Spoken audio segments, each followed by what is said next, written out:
8th Tamil இயல் 5ல் தமிழர் இசைக்கருவிகளில் part 2 பார்க்கலாம்.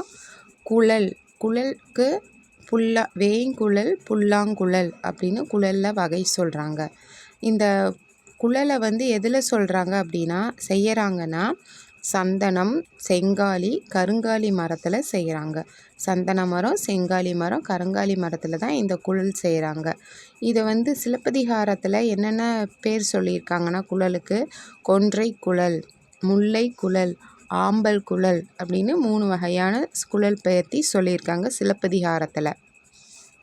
கொன்றை குழல், முல்லை குழல், ஆம்பல் குழல். அடுத்தது திருக்குறளில் குழல் இனிது யாழ் இனிது என்பதன் மக்கள் மழலை சொல் கேளாதவர் அப்படின்னு திருக்குறளில் திருவள்ளுவரும் சொல்லியிருக்காரு. அடுத்தது கொம்பு. கொம்போட வகைகள் கொம்பை என்னென்ன பேரில் அழைக்கிறாங்கன்னா ஊது கொம்பு, எக்காலம், சிங்கநாதம், துத்தரி. ஊது கொம்பு, எக்காலம், சிங்கநாதம், துத்தரி அப்படின்னு அழைக்கிறாங்க. அடுத்தது சங்கு. சங்கு சங்கநாதம், சங்கநாதம், அதாவது சிங்கநாதம்னா கொம்புன்னு ஞாபகம் வச்சுக்கணும். சங்கநாதம்னா சங்கு, அந்த ஓசி, அந்த சங்கோட ஓசையை சங்கநாதம்னு சொல்கிறோம்.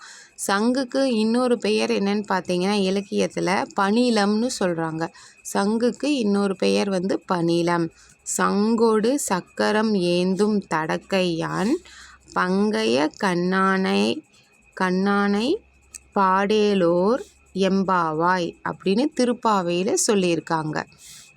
சங்கொடு சக்கரம் ஏந்தும் தடக்கையன் பங்கைய கண்ணானை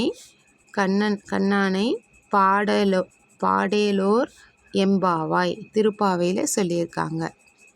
சங்கு யார் கையில் வச்சுருப்பா? விஷ்ணு இல்லையா? அவரை பற்றி சொல்லியிருக்காங்க.